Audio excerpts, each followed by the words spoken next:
Okay, we are all set. All right. Ooh, I see George Guba is waiting to come in. Awesome. All right. So hi, everybody. Thank you so much for coming to spend your lunchtime with us today. The topic today is what's in your syllabus. That was the title that we gave to this webinar. This is the first time that I am doing this particular topic. We designed a syllabus template as part of the DLE project here at SUNY, which is the new digital learning environment that we are all migrating to. And so as part of that project, I'm part of the templates creation group. And as part of that project, we designed a syllabus template to offer to any of our campuses and really anyone. It's an openly licensed free tool for anyone to take a look at if they want to provide like a framework for thinking about your syllabus from an online teaching and learning perspective. So in this session, I'm going to give you an overview of like an introduction to the template, and you'll get access to it. And I'll show you how the template maps to OSCQR, which is our online course quality rubric, a very handy tool for instructional designers and faculty to see how the elements of the syllabus template support the standards or can be used to support standards of online quality. And then we're going to talk a little bit about some of the unique elements that are in the syllabus that I want to point your attention to. And then I want to suggest some possible approaches to how to use this template, perhaps. And so, just give you an overview of the tool, of the resource. Erin will, like she said, will pop links in the chat along the way, and I'm going to share a bunch of links with you along the way here. And so again, those links will be posted in the chat for you to grab. And you can download the whole chat as we talked about a second ago by clicking on those three little links. So the first link that I want to make sure you have is the short link for the template itself. I want to give you access to it right away. And so Erin will be putting that SOT syllabus template bit.ly in the chat for you to grab. And I see some people are already hitting that page. It is case sensitive, so make sure that you copy it or type it out with the uppercase and the lowercase as indicated. And it's a template. So this is a Google Doc. It exists as a Google Doc to provide easy access to it. And the way that you would get your access to it would be to go to the file menu here and select make a copy. And then once you make the copy of it, it will be in your Google Drive. It will be yours. It's not connected to SUNY or to me, except there's a little attribution in there somewhere. And then it's yours to do whatever you like with it. You can change it, you can modify it, you can do whatever you like to it or with it. So I just want to make sure that everyone has access to it, how to get to it, and that that it's yours to do with as you would like.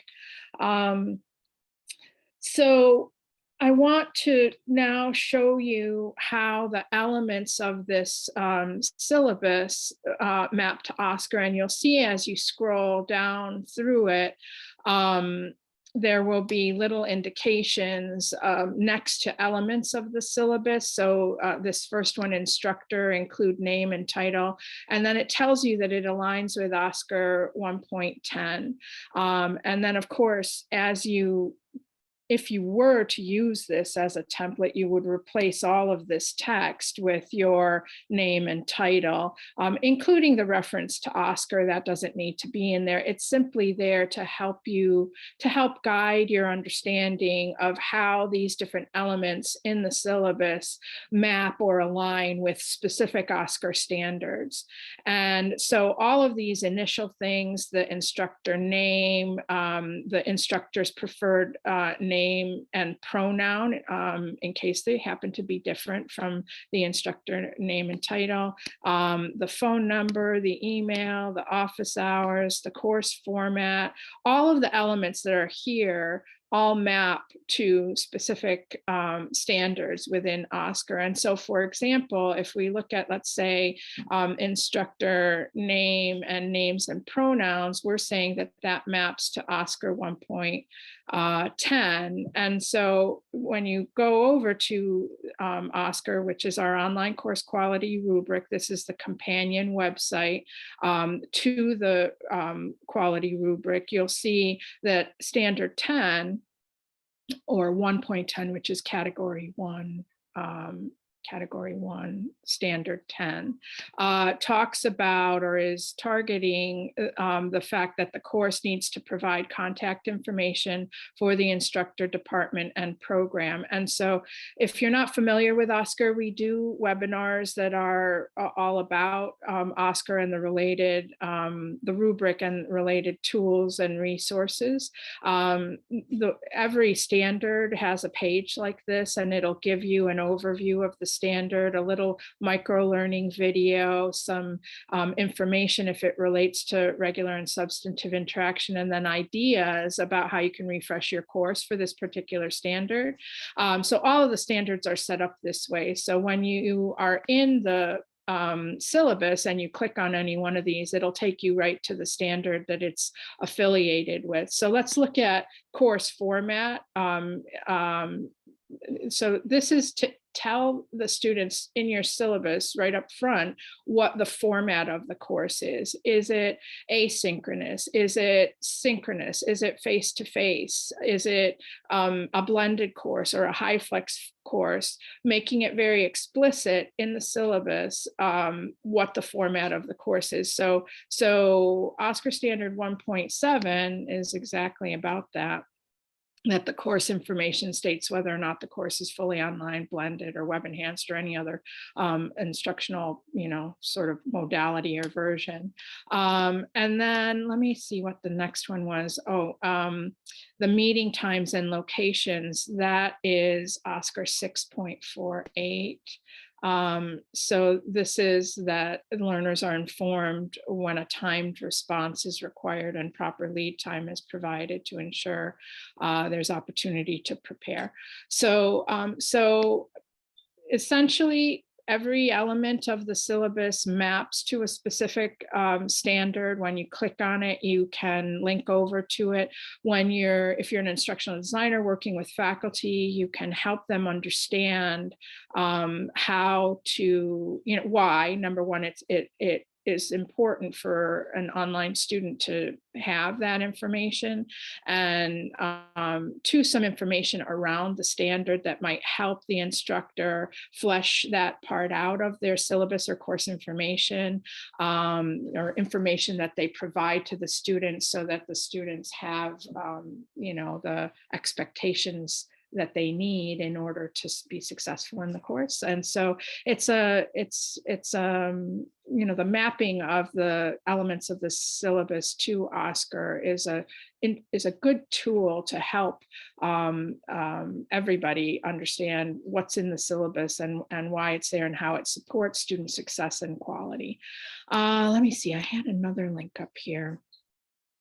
All right, that had to do with regular and substantive interaction. So I'm going to go on to some of the elements in the syllabus template that I think are unique. Maybe you have them already in your syllabus or your course information, but maybe not. And so I kind of want to highlight some of these elements to have you consider and think about how you target these things in your online course for giving information that's related to the learners in your course. And so we all went through COVID and we all had our varied experiences with it. And one of the things that came out, I think for many of us, was the building of awareness of student circumstances and conditions and challenges that learners experienced during that time. And so we've added a basic needs statement to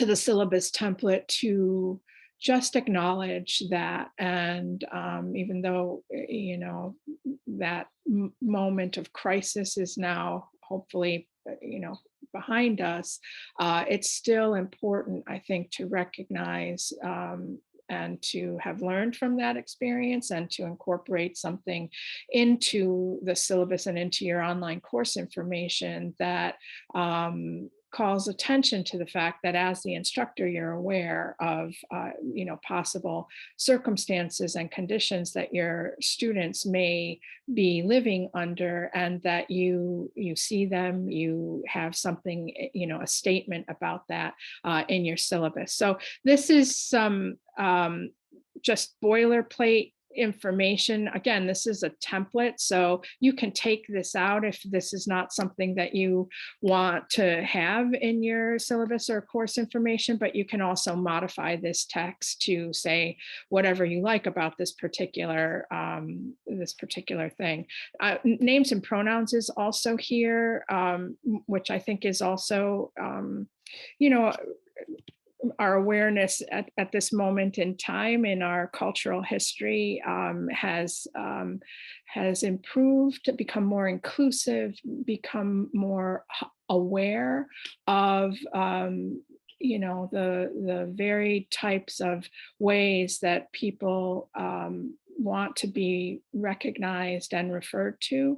And so the names and pronouns statement has been, we've added this to our syllabus template. I have a resource here to help faculty and instructional designers consider issues of diversity, equity, and inclusion, as well as social justice in their instruction, their online instruction in particular, and to help build that understanding and that awareness of some of the challenges and some of the issues and some of the ways to actually address more inclusive teaching practices, especially in the online teaching and learning environment. And so this resource is not, exhaustive. It is simply a curated list of some of the best things that I have found to help guide instructional designers and online faculty in better understanding some of these things and in providing resources to assist. So if you're interested, there is a very fine rubric called the Peralta Online Equity Rubric. All of the resources here under the section of rubric are good if you're trying to educate yourself about some of these issues, and especially if you are thinking about inclusive teaching practices and how those might translate to an online teaching environment, no matter what type of online interaction you may be having. There are some presentations that I've put here, some videos. This microaggressions in the classroom is particularly eye-opening. There are some courses to learn more, some research that I've found there early on. There was this quick poll from EDUCAUSE that I thought was good. And then there's a number of articles that I thought really helped to explain and frame some of the issues and some of the challenges and some of the approaches that I think can help elevate and educate all of our understanding about the issues of being inclusive and in supporting diversity, equity, and inclusion in our instruction and interactions. So, some guides are there, some how-tos, some examples. There's some syllabus stuff in there that we're talking about today, some information for educators, some tools, and some library resources. The main ones I wanted to kind of pull out and share with you that's kind of most relevant to what we're talking about today. We were talking about the basic needs statement and the names and pronouns, so I'll show you a couple of those. That list that I showed you is very full and rich. You could spend a week going through all of those. But for this webinar, here are a couple of different examples of syllabus statements that relate to basic needs. I have one that I adapted for the syllabus template, but there's a variety of ways to address this. So I wanted to draw your attention. And also Yvonne Seal, who's from SUNY, is referenced in this example, and I thought that was kind of cool. So these are just pieces of information for you to learn more about this if you're interested, incorporate it into your syllabus or in your online course information documentation that you provide to your students. I also wanted to talk a little bit about the names and pronouns thing. So you saw in the syllabus at the top, it's encouraging the instructor to share their own preferred name and pronouns. And then there's a specific section that addresses how the course and what the expectations are in terms of behavior and actions regarding how students want to be referred to. So there's a lot of resources out there about this. I chose two to share with you today about this one is from NPR about the role of pronouns in acknowledging someone's gender identity. And so to begin to help people to understand this from the student perspective and to be better able to support students however they choose to present themselves. And then this resource here has to do with the language of gender. And I love this website. It has a number of resources that help to really explain some of these concepts and definitions, and it's a really comprehensive, thorough explanation of, in this case, the language of gender, and then it also has understanding gender and myths about gender. So I would really encourage, if you have any questions about this, to take a look at some of these resources. There's also additional resources on that resource page that will help you to understand really simple things and ways that you can promote inclusivity and helping people feel like they belong and like they have permission to be themselves in your class. So let's see. Oh, I did want to show you this really simple thing.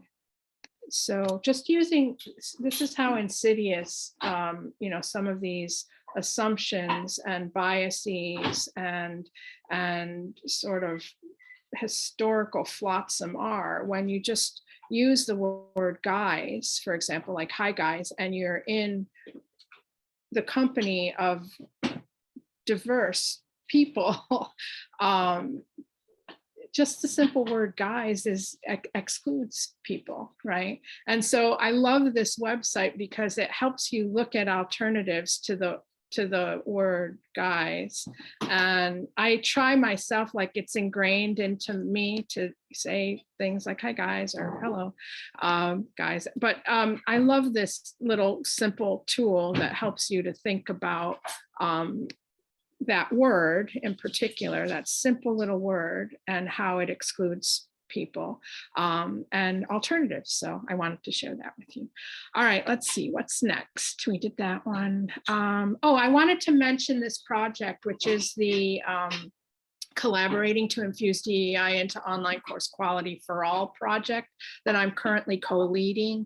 And you can learn more about this project by the link that I'm sure Erin is posting in the chat right now. And if you're interested in participating in this project, there's a link down at the bottom for you to participate if you're interested. But we are working with a group of 68 institutions from across the country, including 2 international institutions. We have about 58 people who are volunteers in this group, and we are writing annotations for about 54 inclusive teaching practices specifically for the online environment. And we are developing a tool that will allow instructional designers and faculty to look at inclusive teaching practices that are aligned with whatever course quality rubric you happen to use. So if you're a Quality Matters shop, you'll be able to sort the inclusive teaching practices by Quality Matters categories and standards. If you use OSCQR, you'll be able to do it from the OSCQR perspective. If you use the COLT rubric or the CVC OEI rubric or any of the major ones, you'll be able to look at the inclusive teaching, the inclusive online teaching practices from those rubric perspectives. So I wanted to mention that because OSCQR obviously will be updated at some point. That's my husband making lunch.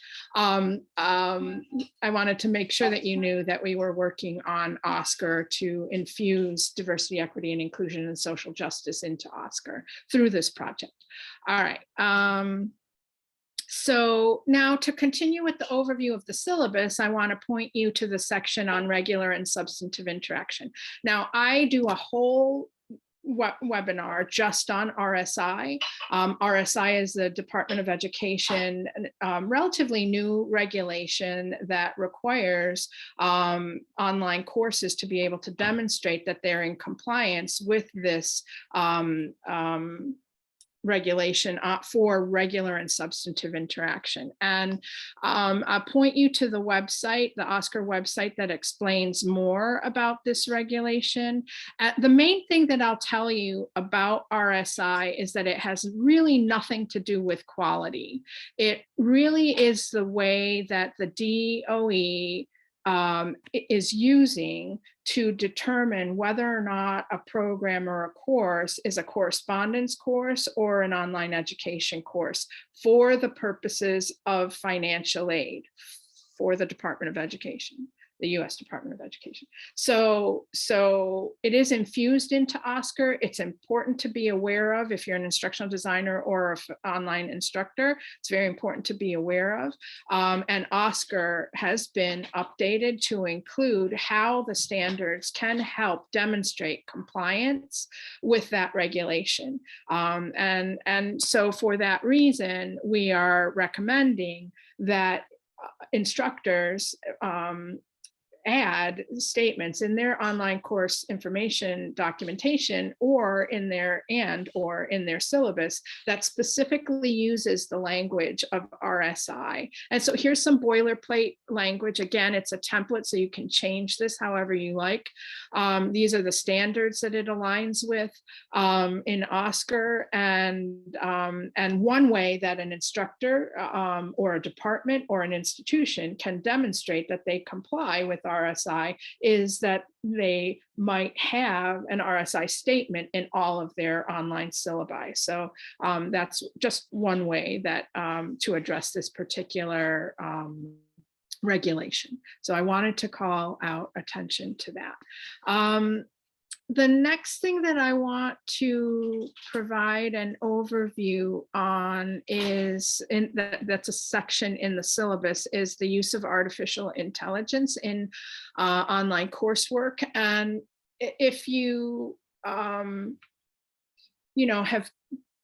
have been alive over the last month and a half or 2 months, you have probably heard about ChatGPT and have seen and heard all of the different, sort of perspectives and the freaking out and the, all different perspectives related to what it means, what this now means for higher education, what it means in lots of different areas of life, not just higher education, but particularly when we're talking about online higher education, I think it's there's relevance to be aware of and to think about and to plan for. And so in your syllabus, making sure that you are if this is an issue or something of concern that you want to make sure that students have your expectations on, then having a section in your syllabus or in your online course information documentation that addresses this specifically, in addition to whatever policies your institution or department may have on academic integrity or acceptable use or whatever. Having a specific section that calls this into focus, I think helps students to understand your perspectives and what your expectations are. And so I have some boilerplate language here so that you can, again, as a template, modify that to fit your particular needs, your particular expectations, your particular discipline and the level at which you teach. That's going to vary from instructor to instructor, course to course, department to department. So your institution may have some boilerplate policy already that they have recommended on this. I wanted to point you to the examples here that I have put together for instructional designers and faculty. This is our SUNY online teaching website, and I have a whole bunch of resources about learning more about AI and ChatGPT and other tools, other AI tools that are being talked about today. Some language for the syllabus that I've actually incorporated into the template. And then these references here, and I want to point you over here to the UMass Amherst resource. They're all really good. There's lots of good stuff on this page, but I picked one to show you. This has some suggested language from UMass Amherst that you might consider. So if you want to prohibit it, that is some boilerplate language. If you want to say it's allowed with attribution, or that you want to encourage it with certain tasks and attribution, those are three examples of how you might reference it depending on your perspective in your syllabus or your online course information. And this whole page is super good and informative if you're interested in thinking more about this issue of AI in your instruction. There's a ton of stuff on this page, including how to cite ChatGPT. So there's an example of how to cite it if you want to provide that for your students, if you're going to be using it as a research tool, as a tool in your class.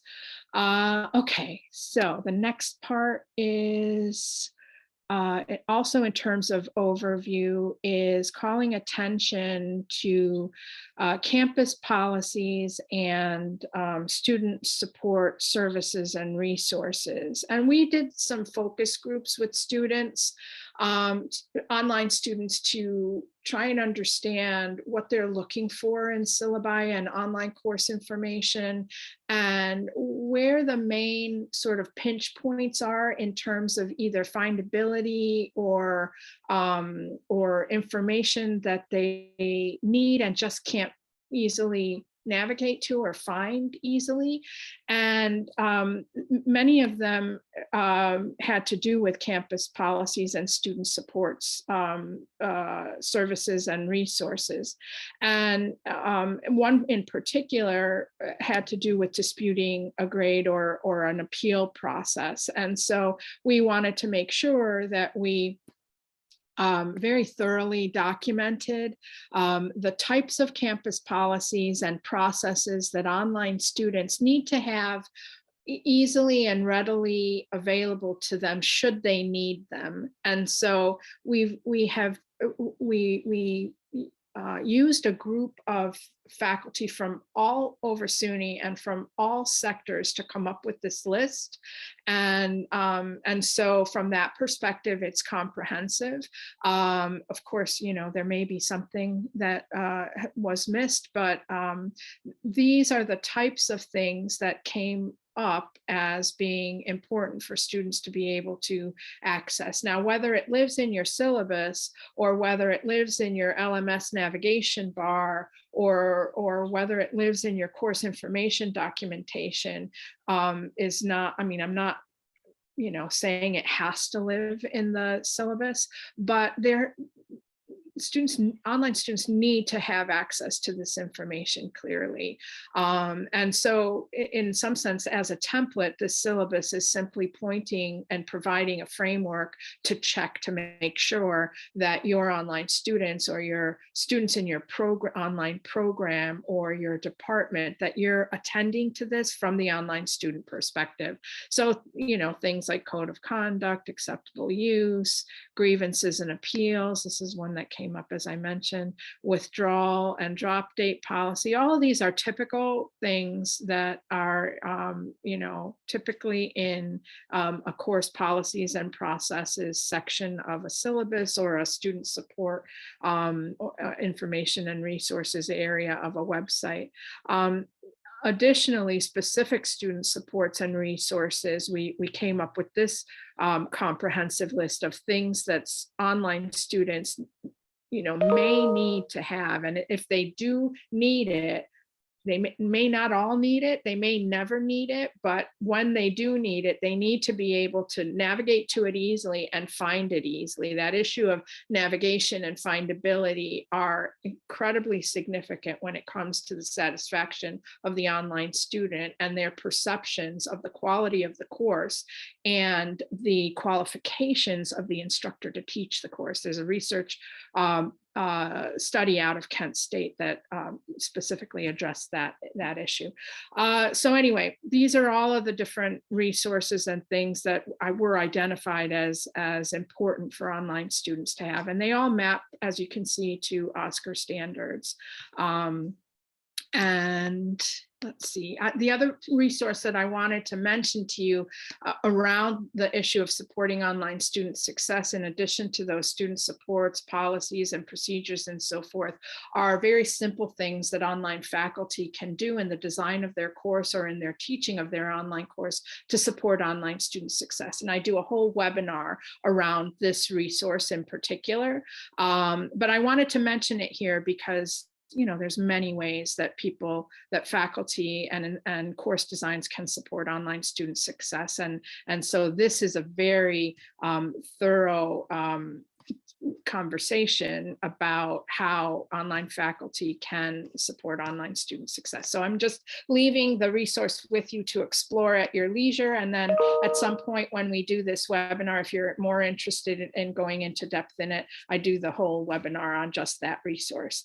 All right, let's see where we are now. So that was the overview of the syllabus, and you have access to that syllabus now. You kind of know what's in there and how to use it as a template.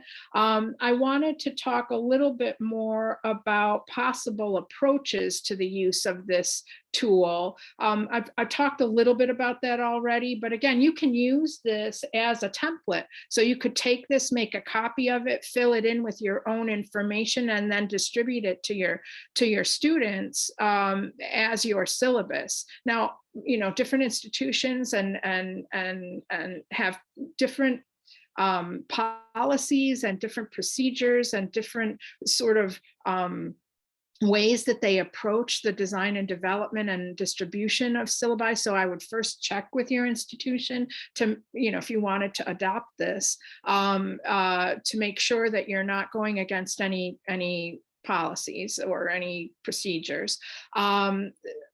But it is a template and it can be adapted in that way. So it is something that you could give, to the powers that be at your institution, either at the institutional level or the departmental level, for consideration for your online you know, course syllabi to be consistent across the department or across the institution in the elements that exist within the syllabi for all of the online students that are in your online courses and programs. That's one way, one approach that you could, you know, use to make sure that you have consistency and a systematic approach to the design and the provision of syllabi at the course or the program or the institutional level. So it's a straight up template, and you could use it that way.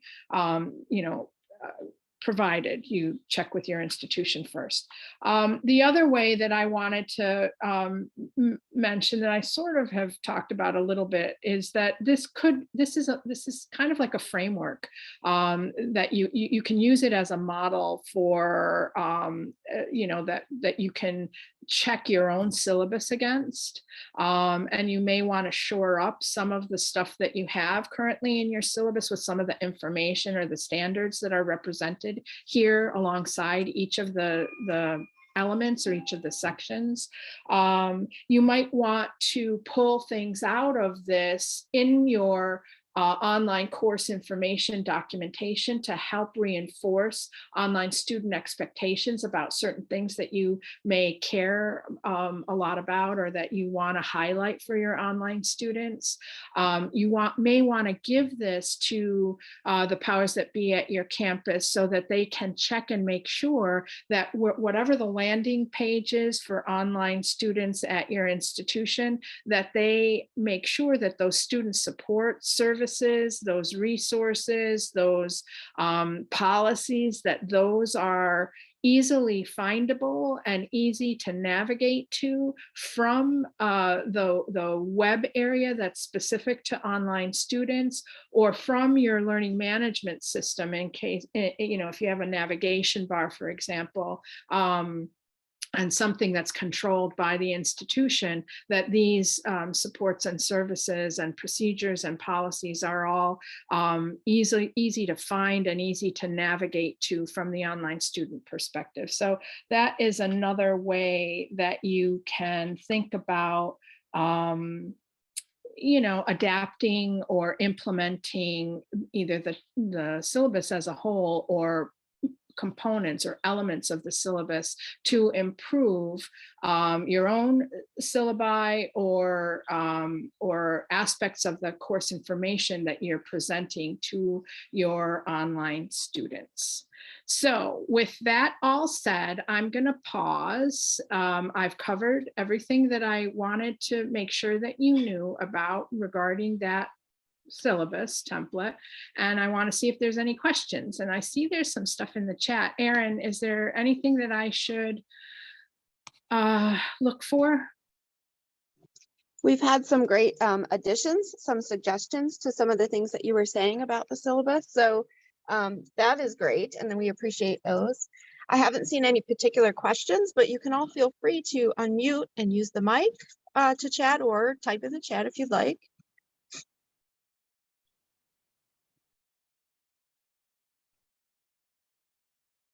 Yeah, I'm going to grab this this chat and make sure that some of these suggestions, that I take a close look at them and incorporate them into the syllabus.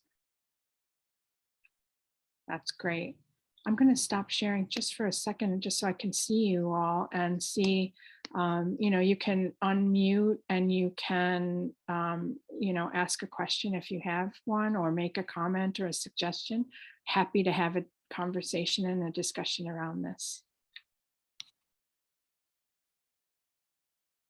It's nice to see you all. Raised hand. Hey, Andrew. I see that Andrew has his hand raised. Did you see that? Okay. Mm-hmm.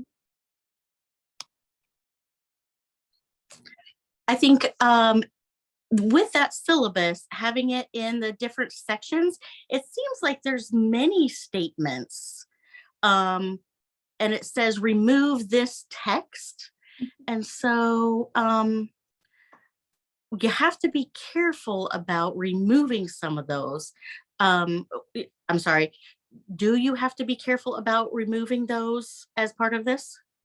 Well, if you're going to use it as a syllabus, then you don't want the instructions to be in your final syllabus. So I've put brackets around the stuff that you want to remove. Let me go back to sharing and show you. If there's a bracket around it, that's the text to remove. The other text that doesn't have, so for example, here in the artificial intelligence section, this is kind of like boilerplate language here, this stuff here. So you can edit that and modify that to meet your individual expectations for this particular section. This section down here that's in brackets, you would remove. And so throughout the syllabus, you'll see stuff in brackets. And so wherever there's stuff in brackets, you would remove that and replace it with your own attendance policy, with your own netiquette statement, with your own late work and makeup policy. And it could be a link or it could be narratives, however it is that you do it at your department or your institution, or how you want to do it for your main course. So I tried to make clear what was, stuff to be modified by you and stuff to remove. You did. Does that help? It does help. And I wanted to make a point. I really like that you put in this section for learning activity. In my syllabus, that's where I would put my Easter egg, where I hide something. And if they've read it, they can get some kind of a credit. So thanks for putting that there. I love that idea. I do that too in my own course, hide things. And if you want, if you want students to read the syllabus, that's one way to kind of get them motivated and incentivized to find the little prize or the little Easter egg, whatever it is that you might have for them. All right, excellent questions and excellent comments. Thank you. Anyone else?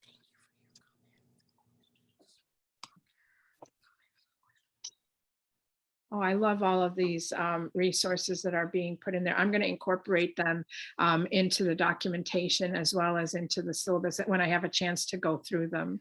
There's a raised hand from Jim. Hey, Jim. How are you? I'm good. Good. Quick question I have, you kept referring to the higher ups, and I'm just curious, have the deans and the provosts been informed of this template? Which deans and where are you from? With the SUNY system? In the SUNY system. So this is a tool that we have developed for consideration of use. A team from across the SUNY system contributed to the design of this tool as part of the DLE project, the DLE, meaning the digital learning environment migration to Brightspace. This is not saying that anyone must use this or that anyone should use this. Again, it is an example syllabus, and it contains elements that we have gathered from across the SUNY system, both from educators in various roles, faculty, including administrators, as well as students, to help us to understand what online students need and what they should have and incorporate into syllabus type information, specifically for the online teaching and learning environment. So this is a public document that we've developed and shared broadly across the SUNY system as part of the DLE project. Many of the people, those higher ups that you said I was referring to, have been part of various aspects of the DLE migration project, and so are aware of the different tools and resources that the templates team has designed. And again, this can be used as a model, right? So that your institution or your dean or your department or whoever can look at what's in this template and say, do we have this covered somewhere, either in our syllabi, which may already have a format that's been approved by all of the entities it needs to be approved by? Have we covered everything? Or it can be used, for a web page for online students to make sure that information is findable and easily able to be navigated to by online students. Or it can be used by instructors and instructional designers in the course information and course expectations areas of the design of the online course to make sure students can find and have access to this information. So yeah, I mean, that's my answer. Yeah, the reason I was asking was more from a student perspective, because in Western New York, we have quite a few students that are taking courses at the community college and at the 4-year program, and it would be nice for them if we were all using the same template. So you're almost training them where to go for that information. So I guess maybe that might be a long-term goal for the So SUNY system. that's a great comment, Jim. We have been tackling this issue of consistency and systematic approach to the provision of information that's in the syllabus template in a variety of ways. But as you know, every SUNY institution has its own processes, procedures, their own templates, even in many cases, for and approvals processes for those syllabi. They go through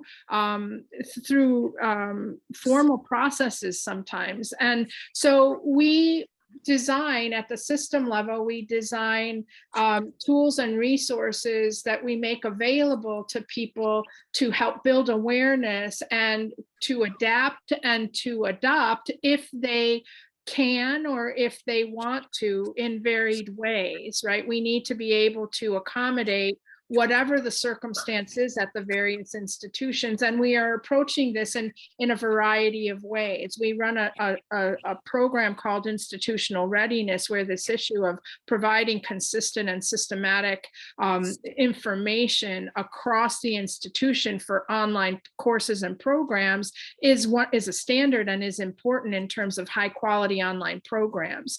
So we're approaching it from that perspective. The syllabus is another tool and asset or resource that we are providing to campuses for consideration. I totally agree with you that, from the student perspective, this is important, but we also have to work within the constraints and the environments in which we live. And in some cases, there are constraints outside of our control that would preclude someone from just adopting this, right? So we're working on it, and you can help by raising awareness and by looking at it and using it in whatever way is going to be acceptable or okay, given what the context is that you live in at your institution. All right, is there another question? Tammy, do you have templates for in-person and hybrid courses as well? I would like to compare them. So templates for syllabi. No, I don't have. I would adapt this for a blended course or a synchronous online course or even a HighFlex course. But, my area of expertise, I'm the director of online teaching, right? I focus on online teaching, and those are the blinders that I have on. I'm not saying that that's not a great question. And in fact, in general, good teaching is good teaching, and pretty much what applies in terms of a good syllabus for an online course is going to most likely apply, aside from the online aspect of it, to a face-to-face course. So I would say things like names and pronouns applies, basic needs applies, regular and substantive interaction applies, all of the student supports and all of those things, they all pretty much apply. So I would think that it would be fairly easy to take whatever syllabus you currently use and take a look at the syllabus template that we've provided and see how they match up. And it may need to be adjusted, right? Because if it's phrasing things from an online perspective and you're doing face-to-face, you would want to adjust that. But that's the beauty of a template. It's adaptable to whatever your context and whatever your needs. All right, what else? Anything else? Tammy, you did raise your hand. Did you have a follow-up? Yeah, I just wanted to say that when this rolled out, and it was late for us, right before our faculty were going on break, late in the spring. I don't know when it really rolled out from SUNY altogether, but in our campus, it didn't roll out until just before the faculty were leaving. And we did get 3 different varieties of the templates. Just because of the time constraint, I felt, because I'm the person that reviews the syllabi, that it would be best if we just gave the faculty one. And so we used the online one, and since then I didn't know if anything had changed in the. So you're talking about the course template, not the syllabus template, is No, that? the syllabus template, this template right here. Yeah, there's only one syllabus template. There's only one. Oh, so the online template that you're showing us, this is the only one there is? There's not one for regular? This is a syllabus template. There are course templates. I don't know, I guess I don't know the difference. I think you're confusing, like there are course templates that we've designed. There are 6 course templates.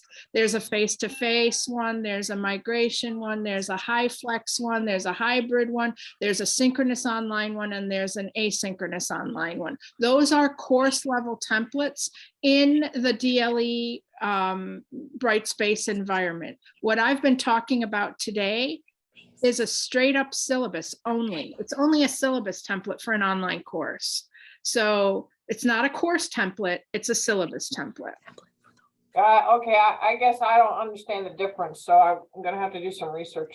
So I can actually quickly show you the difference. Hang on a second and let me share my screen. A syllabus is just a document that contains the outline of the information that's important for the course. Obviously, you know, and there are syllabi for any type of course, whether it's face-to-face or online or any other types of versions. I'm going to show you the DLE template for the asynchronous course that we have designed.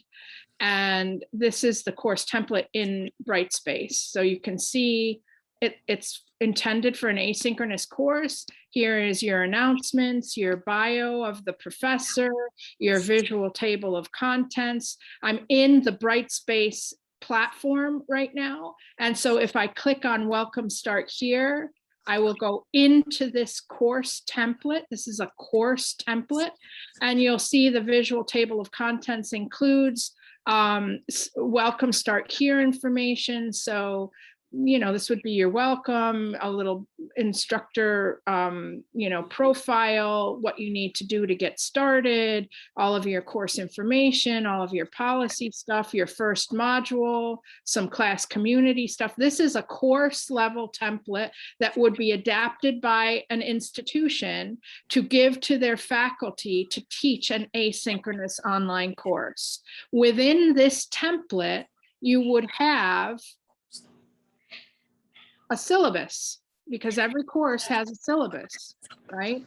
And so what I've been talking about today is the syllabus template that I'm showing you right now within a course. So this syllabus template is a template within a course template. It's a syllabus template within a course template.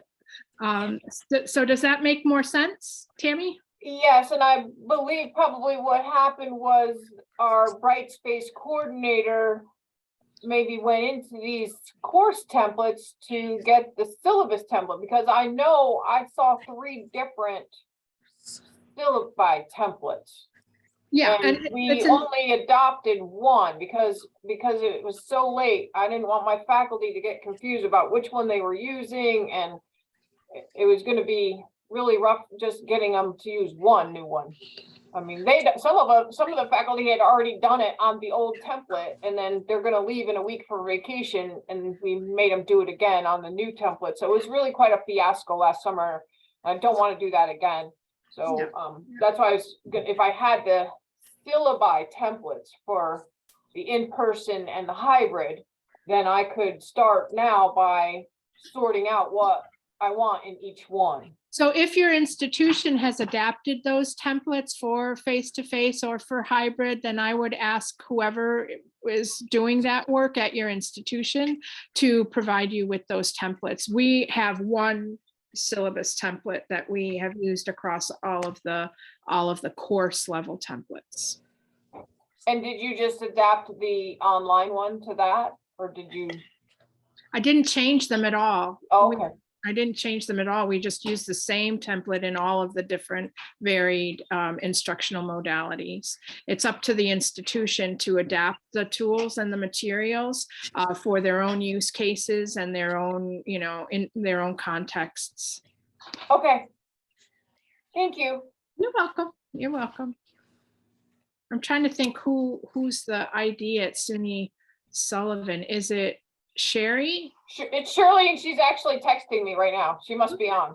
Oh, good. All right. Yes, it is me. And we only had one syllabus, and the course templates were taken care of through our policies and procedures for online learning instead of handing out 3 different templates.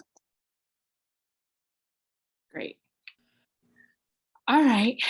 Well, it was super nice to meet you all and spend lunch with you and talk about syllabus and some of the unique aspects of this particular template. I wanted to make sure that you see that we have a number of other webinars free at lunchtime over the course of the spring. So if you're interested in any of these topics, please come back and join us.